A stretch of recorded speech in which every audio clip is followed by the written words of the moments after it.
John 1க்கான எபிசோடுக்கான promo தாங்க வந்திருக்கு. அத பார்க்குறதுக்கு முன்னாடி நம்ம சேனலை மட்டும் லைக் அண்ட் சப்ஸ்கிரைப் மட்டும் பண்ணிடுங்க. ஃபஸ்ட்டு எடுத்தோடனேயும் பாரதி அவங்க வீட்டில் வந்து லதாவும் கேசவும் வந்து பேசுகிற மாதிரி தான் காட்டிக்கிட்டு இருக்காங்க பாரதி கிட்ட. ஏன்னா கம்பெனியில் ஏதோ ஒரு பிரச்சனை போல், அதனால் வந்து பாரதியை கூட்டு போக தான் வந்திருக்காங்க. ஃபஸ்ட்டு வந்து கேசவ பேசுகிறாரு. பாரதி உடனே கிளம்பி கம்பெனிக்கு வாங்க, கம்பெனியில் வந்து மிகப்பெரிய பிரச்சனை, அந்த பிரச்சனையை வந்து நீங்கள் வந்தால் தான் சரி கட்ட முடியும் அப்படிங்கிற மாதிரி சொல்கிறாங்க. பாரதி வந்து அமைதியாகவே இருக்காங்க கோவப்பட்டுக்கிட்டு. உடனே பக்கத்தில் இருந்த லதா வந்து பேச ஆரம்பிக்காங்க. ஆமாம் பாரதி, கம்பெனியில் வந்து பெரிய பிரச்சனையாக போய்கிட்டு இருக்குது. நீ எதிர்பார்க்குறத விட பயங்கரமான பிரச்சனை. உனக்கும் ஆதிக்கும் என்ன பிரச்சனையோ அது ஓரமாக இருக்கட்டும்.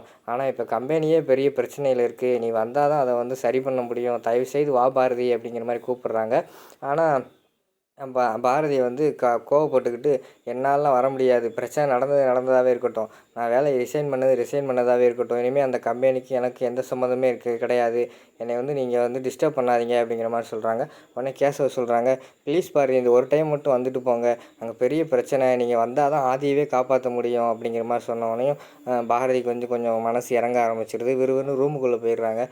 பாரதி அப்படின்னு பின்னாடி கேசவ கத்துறாரு. உடனே லதா உள்ளே போய் கூட்டு வா அப்படிங்கிற மாதிரி சொல்கிறாங்க. உடனே மரகதம்மா வந்து இருங்கப்பா, உள்ளே போயிருக்காள, வருவா கண்டிப்பாக, நீங்கள் ஒன்றும் ஃபீல் பண்ணாதீங்க அப்படிங்கிற மாதிரி ஆறுதல் சொல்லிக்கிட்டு இருக்காங்க. உள்ளே போன பாரதி வந்து கொஞ்சம் நேரத்தில் வந்து ஹேண்ட்பேக்கெல்லாம் போட்டுட்டு ஆஃபீஸ் கிளம்பிட்டு விறுவிறுன்னு வந்துடுறாங்க. இவங்களுக்கு ரொம்ப சந்தோஷமாயிருது பாரதி வர்றதை பார்த்தோன்னே. அந்த பக்கம் வந்து ஆதியோட ஆஃபீஸில் தான் காட்டுறாங்க. ஆதியோட ஆஃபீஸில் வந்து என்கொயரி பண்ணுற மாதிரி காட்டுறாங்க. ஆதி வந்து ஒரு சேரில் உட்காந்துருக்காங்க. சுற்றி எல்லாருமே ஆஃபீஸர் மாதிரி நிறைய பேர் உட்காந்துருக்காங்க. கம்பெனியோட ஃபைல்ஸ் எல்லாம் எடுத்து புரட்டி பார்த்துக்கிட்டே இருக்காங்க.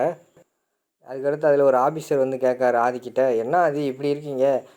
நீங்கள் இருக்கிறத பார்த்தீங்கன்னா இந்த கம்பெனியோட எம்டியே நீங்களா யாருன்னு எனக்கு டவுட் வருது அப்படிங்கிற மாதிரி கேட்குறாங்க. அவர் வந்து எதுவுமே பதில் பேசாமல் அமைதியாகவே இருக்கார். அதுக்கடுத்து நிறைய கேள்வியெல்லாம் கேட்டுக்கிட்டே இருக்கிற மாதிரி காட்டுறாங்க. அதோடு பார்த்தீங்கன்னா அந்த வீடியோ வந்து முடிச்சிடுறாங்க.